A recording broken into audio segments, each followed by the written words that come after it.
Hi everybody. I'm running a minute and a half late because I had a technical issue, which is not unusual for me. So we're ready to take a look at some questions. These questions, we've kind of combined a few, and we've come up with a few questions. These are the ones that people sent in beforehand just to break the ice so that I have some kind of clue as to where I'm going with this. So this one, the first question, so welcome, first of all. Thanks for coming and thanks for joining me. This is from Greg Washburn from New Jersey in the USA. Can one join any two different species of wood? Question has to do with wood fibers, and can the glue hold them together? Any two species that will not create a strong bond. Wood expansion and contraction at different rates. These are all great suggestions as to what can go wrong. And generally, my belief is that you wouldn't usually join a hardwood to a softwood. You wouldn't take pine, spruce, larch, and things like that. You would try to join species for species. But I remember one time where I joined one particular kind of pine to some sapele, and all the guys said it will never hold together. It will ultimately come apart. And I gave the coffee table to my parents, and they used it for 30 years and it never came apart. Eventually they just ditched it, but I thought that was fine. So you do have to look for oily woods. You do have to look for really dense woods like rosewood or ebony and things like that. They may not be compatible with other woods that expand. You might not know this, but hard maple expands at an exponential rate. It will expand on a 6-inch wide board, resaturate it after it's been kiln dried, and it will expand 3/8 of an inch to 1/2 an inch, much more than a lot of other wood. So it's not the ideal wood for a lot of the things that it is used for, but it's just a very easily available wood, and you can use it, and once it's acclimated to wherever it's going, it's fine. So you do have to make some major considerations there, Greg. This is DePaul in Tennessee. He says, do you prep S4S all pieces or just prep 2 reference faces? Well, this can depend, because sometimes you want the inside and outside face, and the 2 edges need to be parallel because of something you're working on, or the end result, like a frame for a door, for instance. If you're making a cabinet door, you'd want all 4 sides to be straight, parallel, out of twist and all of that, and you may as well go ahead and do it at that time. But if it was a frame that was going, say, against a wall, the back of a cabinet, maybe a mirror or something like that, the back face is less important. So you do have to pick your battles and decide on which one you want. Generally, I would say most of my time, I usually plane everything parallel S4S. That means square 4 edges, or square 4 sides. I hope that answers it. I might dip in and out of each. Yeah, I think there's just variations, different strokes for different folks, really, because you just have to pick your battles, as I say. I've been struggling with dimensioning rough lumber to exact thickness. Any tips? Woo, yeah, this is a good question because it comes up all the time.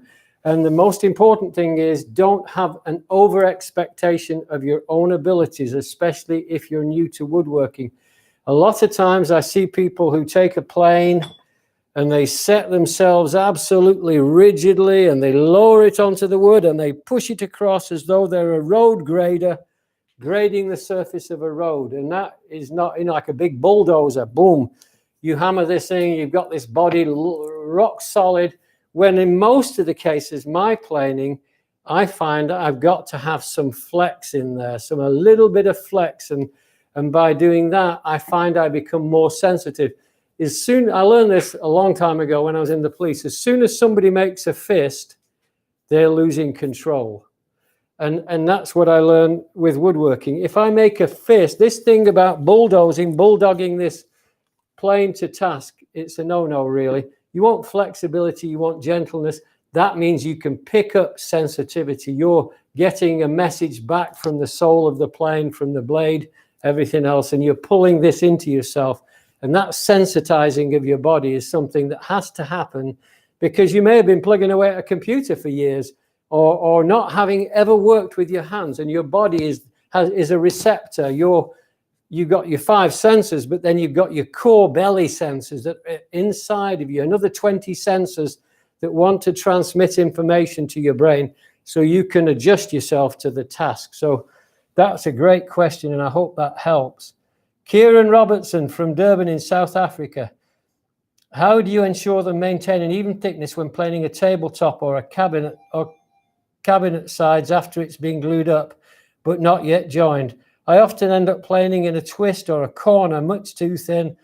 I get this, I do get this, because what happens, again, often when we start the plane, we're on the beginning of a piece of wood. We land this plane down here, we're quite confident, and it hits the wood, and the blade is pulling itself down into the surface of the wood. And as we move across, the pressure of the whole plane on the surface is actually elevating the plane off the wood. And as it moves further forward, it's elevating it even more. Then you get to the other end, and you're on that thrash stroke, and you're pushing it all the way through.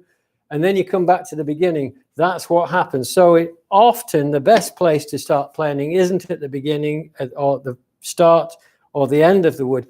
It's often better to find out what's happening in the middle. Just let that plane glide across the surface. See, this is telling me here, this pane is higher than here. So I start working down on the high spots, because that's what it's all about. It's about taking the highs down to the lowest point, and that's what we do. So you just have to resensitize or become sensitized if you're not sensitive. And we all think we're sensitive, don't we? But I think I'm still learning that I'm less sensitive than sensitive. So I try to work on that so that I'm feeling for what's going on in the plane. Paddy Johannesburg, what are some things to do differently if you do when preparing softwood versus hardwoods? Are there specific considerations? Well, we keep coming back to this sensitivity, because hardwoods, probably what we have to do in both cases, hardwoods and softwoods, we have to recognize that the tool, the plane, has to be sharp. You've got to have the sharp plane. If we're coming down to that level where we've already sawn it, we've got most of the twist out, and now we're doing those final strokes, we want this sensitivity. We start cultivating this sensitivity. We start listening, feeling. We start to work with the wood, listen to what the plane is doing and things like that. So it's more a sensitivity of placing the plane on the wood.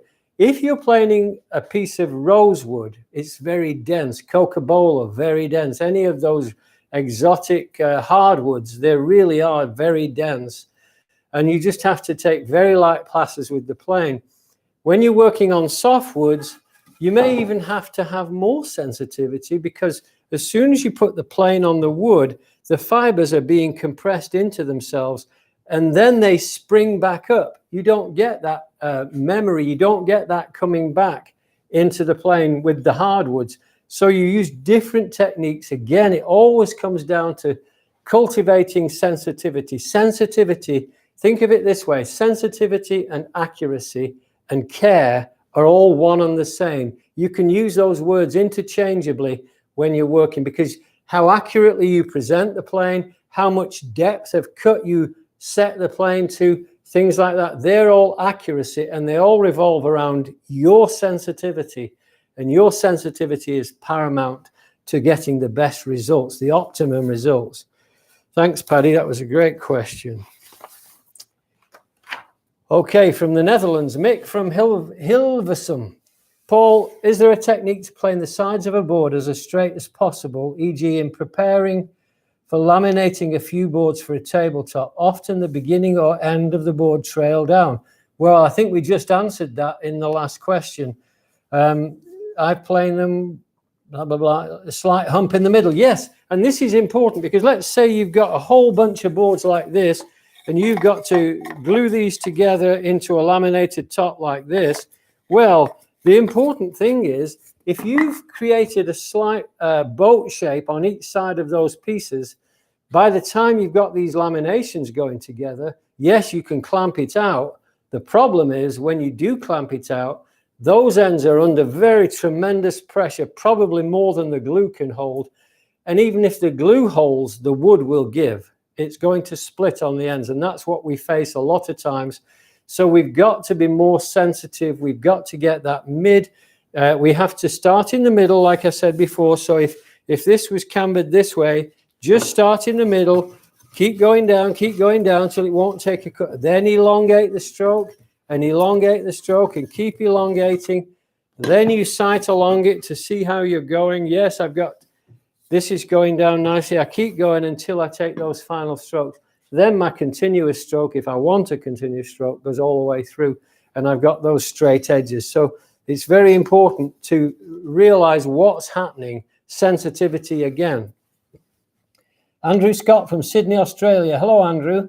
When preparing dressed timber for rough sawn, I often end up with the boards cupped, bowed, twisted, or all three. What is the best way to remedy this?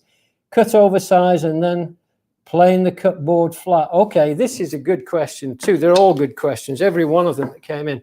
I've got a huge board here. Well, it's not that big. It's 8 foot long or something like that. And in the middle of this board, I've got a 5/16 hollow. I already measured it. It's got a cup in there, 5/16. If I plane this side down and this side down to get that 5/16 flat all the way across, then I have to do the same on the other side. I've lost 5/8 of an inch of wood. Whereas if I were to rip this down the middle here and I put my straight edge on here, I only have 1/16 of wood out of in a cup. And on this side, it actually is rounded. So if I plane them after I've ripped it and then edge joint the edges and glue it back together, I end up with a straight board.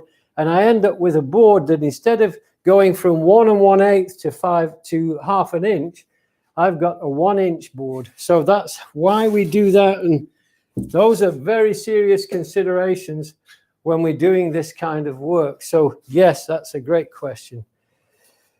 Chuck from Tucson, Arizona. I've trouble planing my wood to get it square. Okay, this is a biggie. Everybody has this problem. I have this problem. Not really.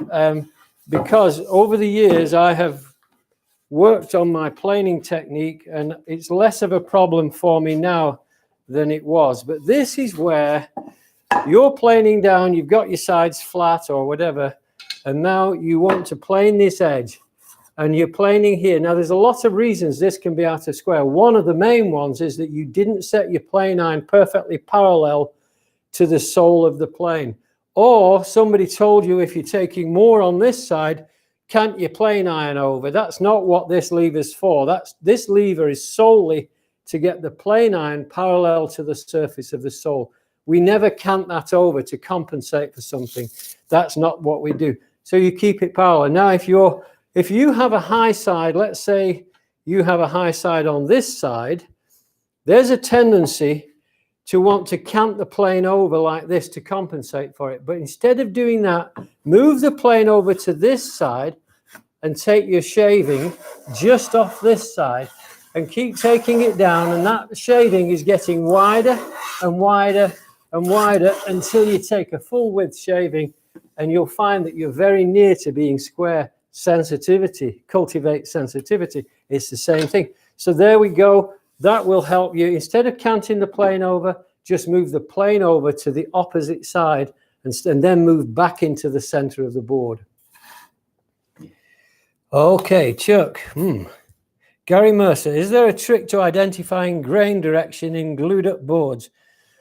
Well, when you've got glued up boards, and you've already glued up the boards, you've got your laminations like this, you've made a tabletop, ultra wide, there's not much you can do because often we reverse these. We make one this way, we make one this way, and that one goes that way, and then this goes over this way. And then we do this often to increase the stability of a tabletop. But what happens is the grain is going one way, and then it's going the other, and then it's going the other. There's not much you can do if you have decided to laminate, except what you can do is really set the plane super fine, and you can work it in both directions. But I've often found when you do have terrible grain, I've got some really scraggly grain here, there are things that I learned as a boy. When I was a kid, George said to me, I was straining to get this board without the torn grain. And he said, take the shavings and stuff them in the throat like this, and then ram your fingers in, and then take your shaving. And guess what? It worked. It did work, and that was on pine. It worked perfectly on all the woods. So do that and see how you feel. It's a bit unnerving at first because you think some crocodile or alligator is going to come out of the throat and nip the ends of your fingers. But it does work. So pick your battles again, pick your wood, make sure you select it. That's the only real good answer, I think. I really like the technique. This is from Ives Byle, B-U-Y-L-E. I really like the technique where you take two boards together and plane them together so they align perfectly up. They align up perfectly on gluing up. However, if the boards are thick, so what he's asking me here is if you've got the edge of two boards, let's do this miniature version here. If you've got the edge of two boards and they come to a wider width than your plane, then you can't plane up those two surfaces, but actually you can. And what you do is you plane down the middle, you get that level. If you got them fairly straight, you get them straight pretty much beforehand. You can move either side of that center line, and you keep half the plane registered on the side that's being planed, and then you move to the other side. And eventually you'll get a very nice surface. So I think I could probably surface plane something up to 2.5 inches wide, just using the narrow plane of a number 5 jack plane. And so, but again, that's something where sometimes you really have to plane the two boards separately and plane them straight using a straight edge to get one edge straight, just a nice plain piece of pine like this, and then use the square to square the edge, and that's just as good as anything. So you don't have to have the two boards together when you've got wide boards. When correcting twist, this is John from Florida. When correcting twist, is it necessary to check all four faces? This is a good question again, because we think if this side is twisted, I do have a piece of twisted material somewhere here. If you've got one side that's twisted, then obviously the opposite side is twisted. There's a twisted board. I hope you can see it. It's very twisted. This is beech, which is well known for twisting. And what you do is you plane one surface, and then you think you have to plane the other surface, which of course you do. But what happens once you've trued this surface up, you've got your winding sticks on there, you've checked it for twist, you've eyeballed it, you've got everything, there's no twist in that surface, you've planed it, you've eyeballed it along its length and it's straight, no twist, no cut, no bow.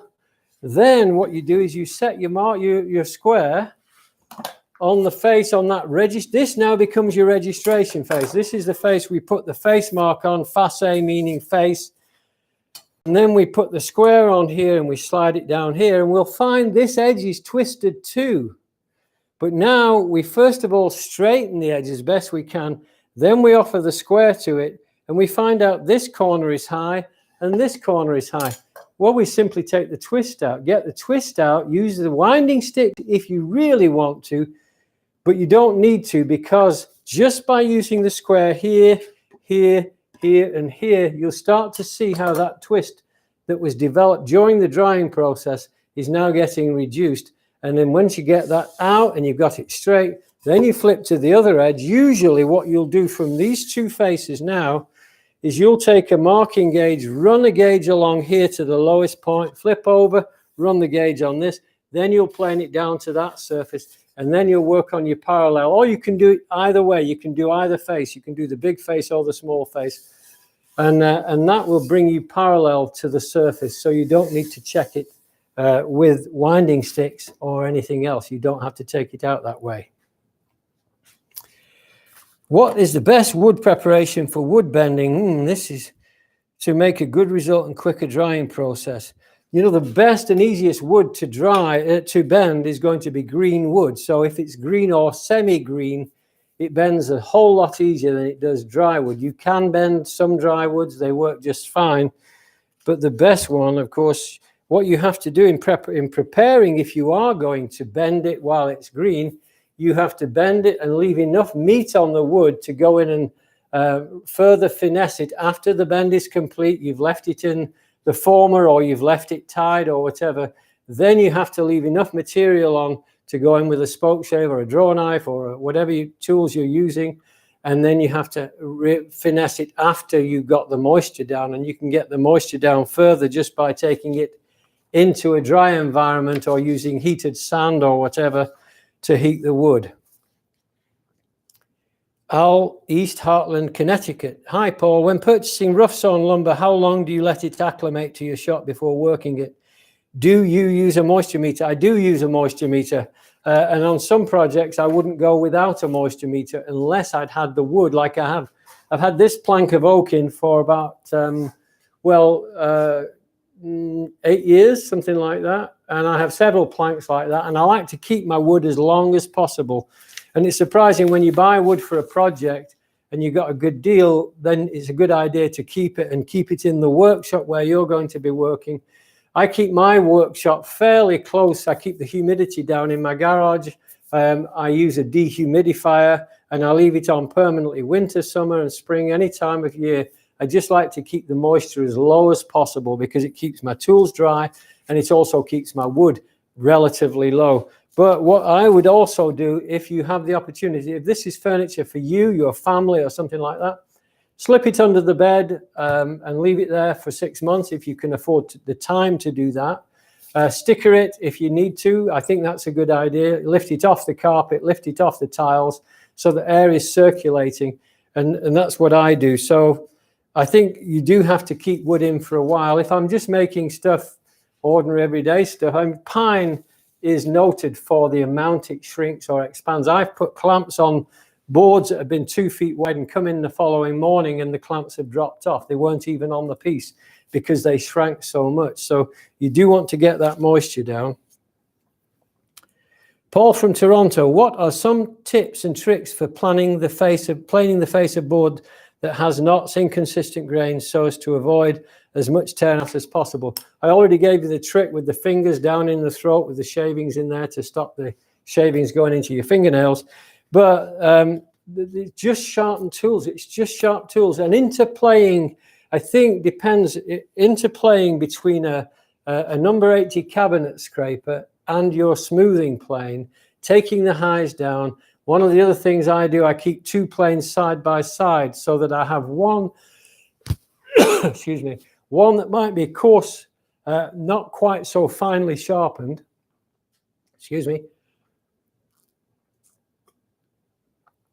One that's not quite so finely sharp, and I use that for roughing off, and then I go with a finer plane, and that means I can interplay those 2 planes, and then a scraper too, where the knots are very hard on your plane very often, so I'll use the plane still, but mostly I'll work those with a scraper, and I work that surface that way. What tips do you have for preparing exceedingly hard woods? Pecan, mesquite, and beech. All different woods. Mesquite, beech, and pecan are very, very different woods. Pecan is hard, mesquite is hard, but pecan is particularly hard.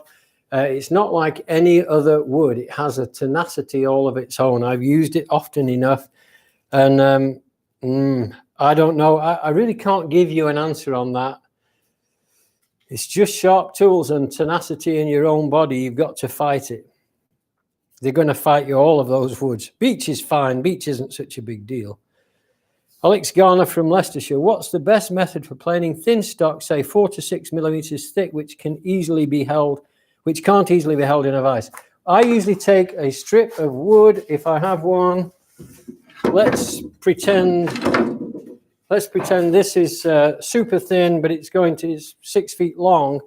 Take this, clamp it to the vise to the bench like this, and then take your plane. And once it's solid, just take your plane and pull it. Don't push into a clamp. Pull it from the clamp, and you'll be surprised. You should be able to get down to. I've been down as thin as 1.5 mil or 1 mil. To do that on some pieces, so that works really well. That's what I would do. So if you might want to use a bench holdfast or something like that, where you drive the holdfast in the hole in the bench down here, and then you can pull that plane against the wood and it'll work fine. You won't have any problem. Okay, We're doing great. What's the best way to read wood grain? Great question. This is one of those that comes up all the time. Here's a piece. I picked this out because a piece of pine. The pine just shows the grain much more readily. When you're looking at the grain on the wood, I've got this tear out here. This is really what happened when it was passed through the machine. This is just a 2x4 or 4x2, depending on which continent you're on. So I've got a knot here. The grain tears here. It's nice and smooth here. I come the other way, this will be torn on this side and the grain will be smooth on this side. This is over the top of this, is over the top of this. I don't know if you can see that, but you have these little telltale signs here again. This is on top of this, is on top of this. You look on the end grain and that shows the layers of growth. So you look for that. So these are what many woodworkers would call look at the cathedrals, because they do the arching of a cathedral, the roof of a cathedral, you can see it going away from you and coming towards you. And you soon get used to look for that. I just got a splinter.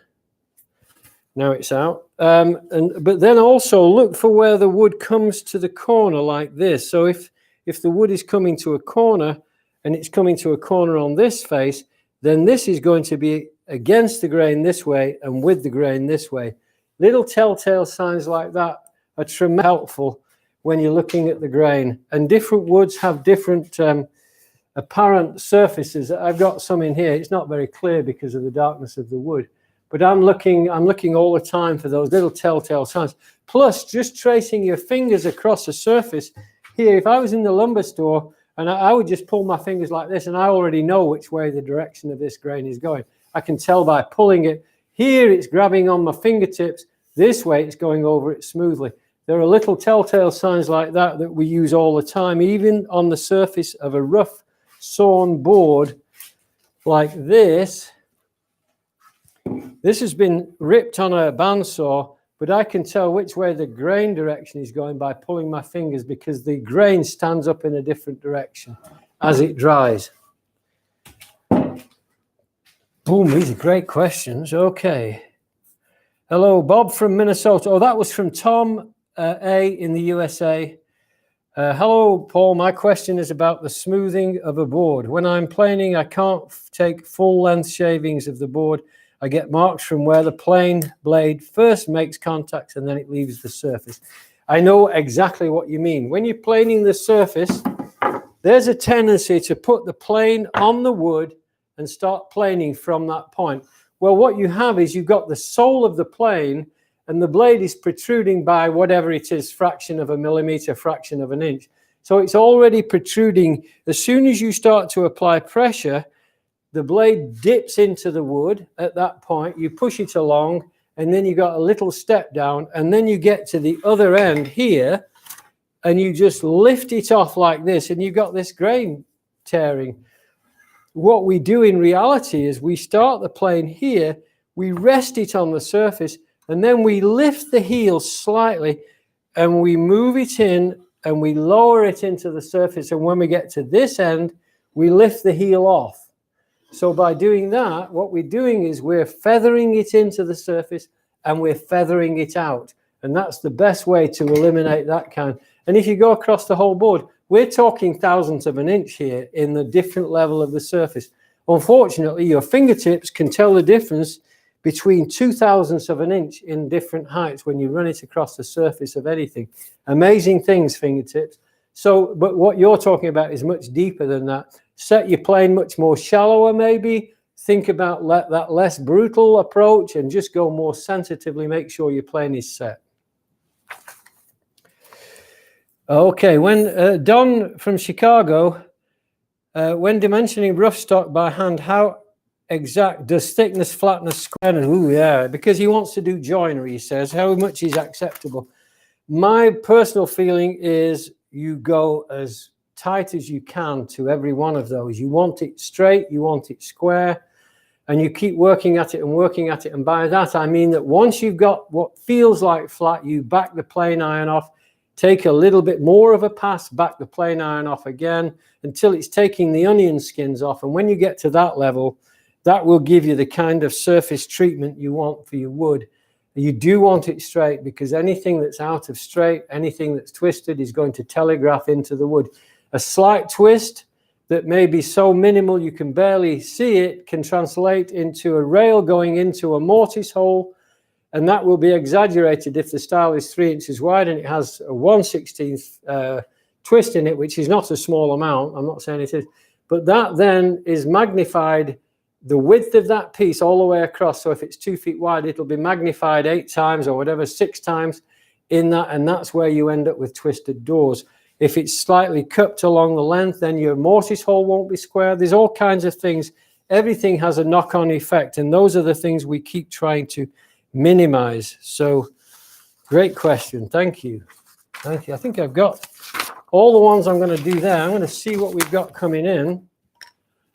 And let's see. Good evening, Paul from Malaysia. So I've got a lot of people coming in. He's so sharp at answering these questions. Thank you very much, Mr. from Shelton, Washington. Hi, Paul. Why do some Stanley... where did it disappear to? I recently bought a new Pax dovetail saw and have trouble starting the cut. Would you have a better one to buy for crosscut instead of rip cut? No, what I did with mine I think these smaller saws like these, I'm thinking you may be talking about something like this.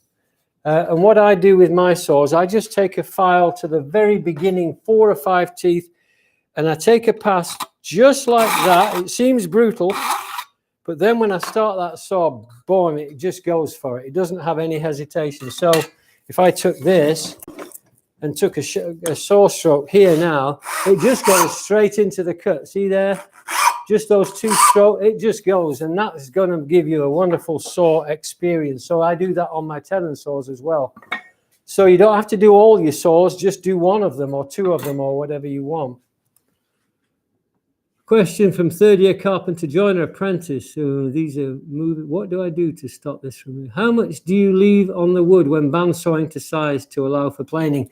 I find that I really finesse my bandsaw. I get the fences, the table dead square. A new blade is often, I don't stretch the sharpness of the blade until it goes dull. I do not do that. I take it out and I put a new one in. They cost about £13. I think a blade usually lasts me a couple of months actually, so it's not that expensive over that expansive time. And that way I can get my wood, I would say I get to within, say, under 1 millimeter. So it's pretty fine. So once I've planed at one face, planed the edge, ripped down on the bandsaw, parallel cut on the bandsaw, that kind of thing, I don't have very much, just a few swipes with the plane, and I'm good to go. It's difficult to plane end grain to keep the end flat and not break out the edges. Do you have any tips to address this? I think sometimes you can take a shaving, being a shorter one in here, you can take a shaving off the corner if you can afford to do this and if it's not compromised. I usually take a shaving off the corner like this, 1 here, 1 here. It doesn't need very much, and that means I can now come in this way, and I can even plane all the way out and it won't cause that spelching, we call it, where the outcut is breaking off. So that works well for me. And the other way is to, which I do a lot, I do a circular motion like this, and then I come in from the other side and plane into it. And then that last little circular motion, this is already planed, by the way. I really did just do that, and it's silky smooth now. So that's the technique. So little circular motions work really well. Okay. Hello, Paul. What kind of sharpening method do you use? Well, there's a lot of information out there. I use 3 stones, diamond plates, and then I use a strop. So go and have a look at how we sharpen. Whoa, these are coming in thick and fast. I don't know what you do. Do you stop it or what? Hi, Paul. How do you avoid contaminating light wood with dark wood when final sanding? Yeah, good question. That great question. It depends on what kind of finish you're going to put on, but you can go on either the light wood. You can go on the light wood with a very thin coat of shellac and go along that line And then when you sand, it should give you some protection. It's not altogether foolproof, but it's definitely better than just going for the sanding. So you can do that. And then when you go in with your final coat, shellac can go under any finish. That's the main advantage of it. So that thinned coat, you know, a thinned cut coat on that surface will prevent that. Paul, can you scroll up slightly and the feed will remain stationary? Oh, I see. Thanks, Adam. Hey, Adam, you can come and work for me. Okay. When working with pine, should the bevel of the plane iron be 25 degrees or 30? It doesn't matter. You know, the bevel of the plane, if you're using a bench plane like this, doesn't matter what the under bevel is doing at all. That doesn't really affect anything because this is fixed at 44 degrees or 45 degrees, depending on the plane maker. So it's fixed at that angle. It's not a bevel up plane. Now on a bevel up plane, I can see that that does make a difference. If you go too shallow, 25 degrees or less, 20 degrees, then you end up with a weak cutting edge. So on the bevel down planes like that, it makes very little, if any, difference. It doesn't make it. I sharpen all my planes at 30 degrees and taper off to around 20 because I do a camber, not micro bevel. I find micro bevels don't last for me. Okay.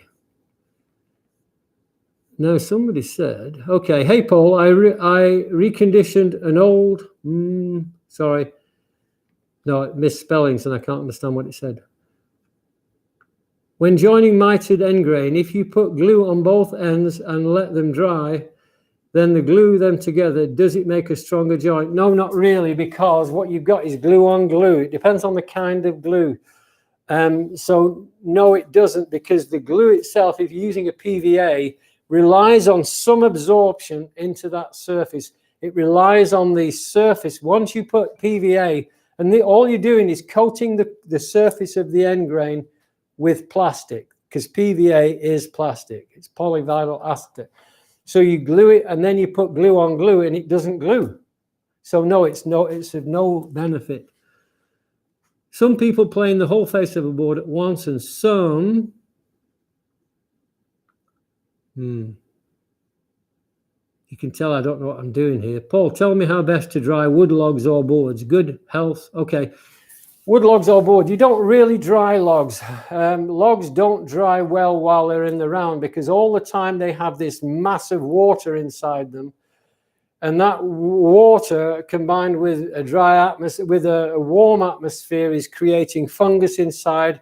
And that ends up spalting the wood and even rotting the wood. So the only real way is not to dry a log. A log will take, I mean, if a log is 14 inches in diameter, it's going to take 20 years to dry.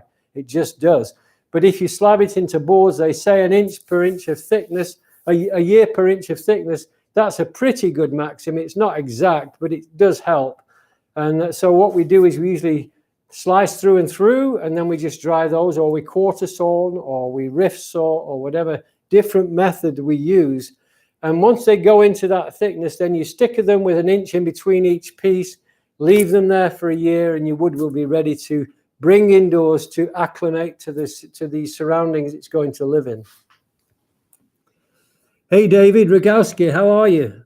I thought there were some longer-term tests to see how they held up in use. I know they did the job at the time.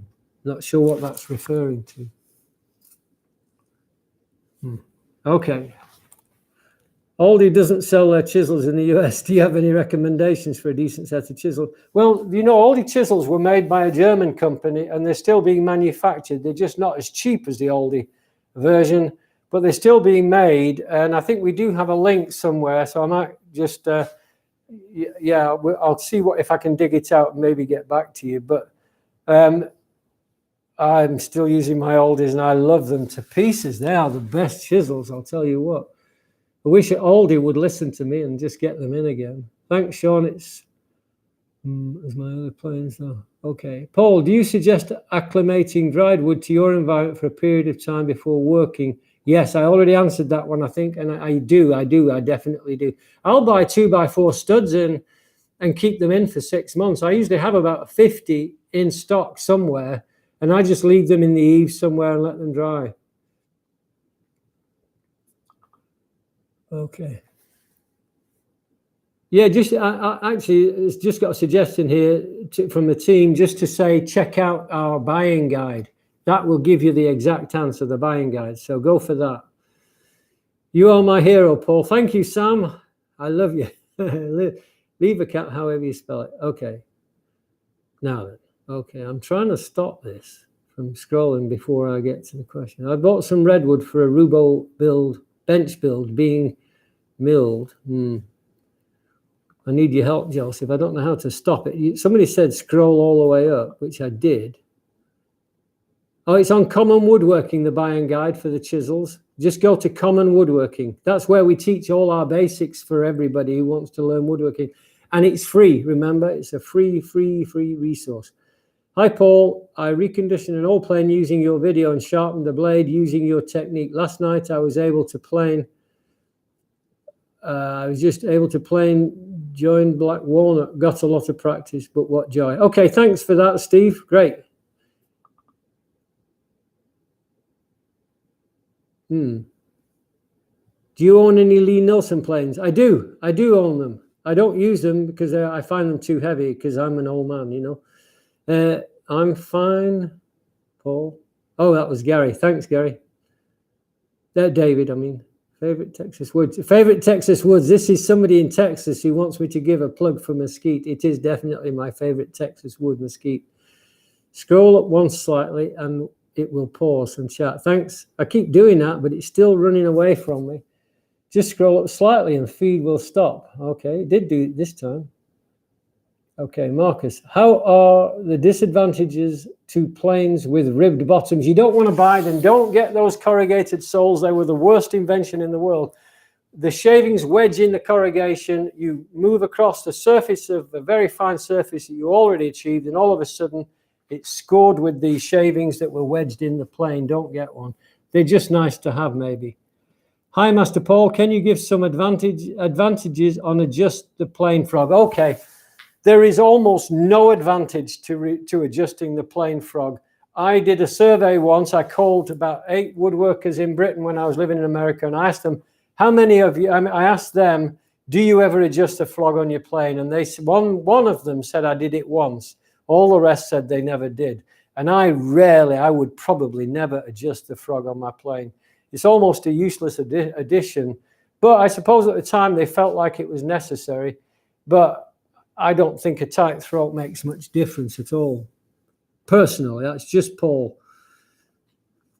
Paul, is your chat show set too slow? Is it so? I don't know. Should I use lacquer for a dining table? I think you could use lacquer. It depends on what kind of lacquer. Are we talking about shellac lacquer, or are we talking about a polymerized lacquer, which are very, very durable? The problem with lacquers is they do dissolve with the acids of your skin. So if you make a dining table and you use lacquer, generally that will dissolve. One thing that I have found, even though I'm not particularly enamored completely with it, is the water-based floor polishers polish up very nicely, and you can build up the coats, and they do hold up with heat and water amazingly. What we don't really know is the long-term value, because they're really not that old. So you might think about that. Could you please let me know the advantages or disadvantages of skewed blades on planes rather than straight? The reason we had skewed irons mostly was on rebate planes, so that when it was being pushed into the rebate, it would pull itself into the corner instead of gliding in and out, because it didn't have any side to it. So that's the reason we had skewed blades. Skewed blades in molding planes were wonderful because they pull themselves to task. You're pushing this along a surface, it's pulling itself into the corner. As far as a skewed blade on a plane iron, I don't really give you an answer because I don't really know. I've never had a problem with a square iron going across. I think I might have a problem adjusting a skewed iron to get the skew exactly to match the plane. Is it true that you can get a plane surface so smooth that you need to rough it up a bit? Does that mean like duff it up and beat it up? Yes, yeah, you can get surfaces too smooth for the surface adhesion because there may not be any fiber in that particular type of wood. where you can actually feel the surface. So if you get super dense, hard-grained woods, and often veneers were like that, they go over it with what we call a toothing plane and roughen the surfaces, and then we glue it and put it into place. And however we secure it, whether with clamps or with a hammer, what we call a hammer for putting the veneer down. So you do have to roughen it with a toothing plane. Okay, Paul, I was wondering what angles should have my chisels and plane blades at. Also, what type of timber is best? He's gone too fast. For chisel handles, well, I've got these that I got from Aldi, and these are super, super hard. And hemlock, there's lots of different woods that you can use for chisel handles. I've seen ash ones hold up, boxwood. People use all kinds of wood for it, but it's hard to give you a real recommendation because of availability. I don't know what country you're in or where you are, but I think any hardwood, dense-grained hardwood will work really well. Even maple will work. Hey, Paul, I'm about to start building a timber frame shed workshop, 8x8 Douglas. Any advice? This following your teaching for a couple of years, but a timber frame is something else again. Well, it's not my field of expertise. I know I could do it. It's not that complicated. It's just having the right tools. So it's not really my area. I'm a furniture maker. Do you always use calipers to check for even thickness? I do. I use a vernier. I love it because it really does get me within that really super fine tolerance. Unless I set up a jig, and sometimes I'll set up a board where I want to plain thin stock or lots of pieces, and I'll make a jig where I can just drop the board in, piece of wood in, and take a shaving, and it guarantees the thickness. I do rely on them, though. I have an episode of 3 where you make tools boxes like the joiner's box for the carpet. Okay, yeah, that's a good idea. Hi, Mr. Paul. PVA versus yellow wood. Oh, PVA versus yellow wood. PVA and yellow wood, I think you're saying yellow wood glue. Yellow wood glue is PVA, usually. If it's not, it's going to be a plastic of some kind. They're all pretty much of a plastic base these days. Hi, Paul. I've just made a frame saw, tried to resaw some kiln-dried oak, but now they are all bent. Can I fix this? I wonder what he's saying. Is the kiln-dried oak bent, or is the saw bent? Sorry, I can't really help you. Please have an episode 3 where you can make the toolboxes they make in the old days. We've done that. We have a toolbox. We did one. We made one a few years ago on woodworking masterclasses, so you might go there. When cutting tenon cheeks, I found that the saw kerf will damage the fine knife wall. Should I lean the saw slightly to avoid this? Well, the tenon cheeks, I always true the tenon cheeks up. I don't usually get it straight off the saw. I like that finessing that I get with the router, where I set the router to the depth that I want and let it just kiss the surface, and it planes up that surface beautifully.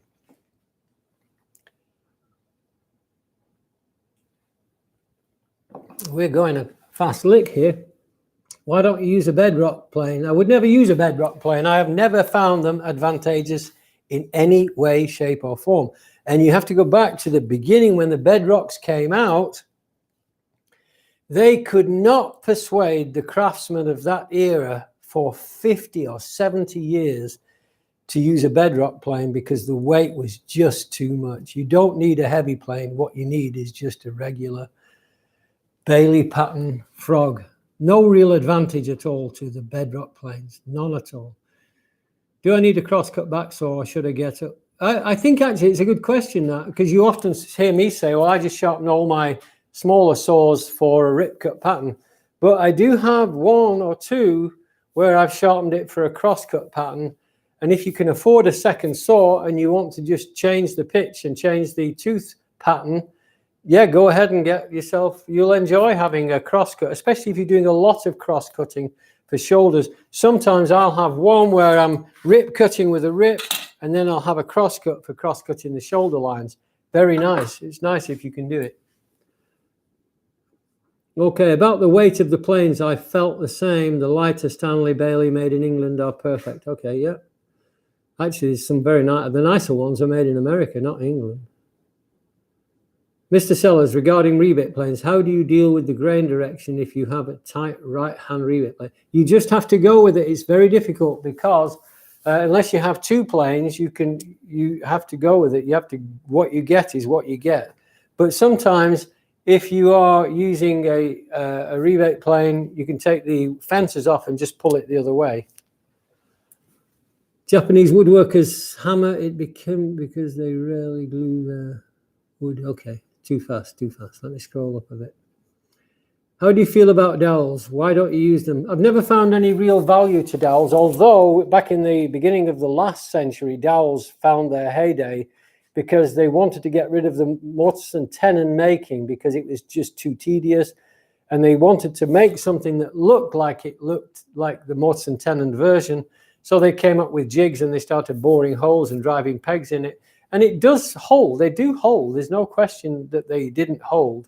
It's just that it was a cheaper way of joining wood, and you don't really need it. This is from Boo Boo. Hi, Paul. Do you have any thoughts on getting into woodworking without space for a big workbench?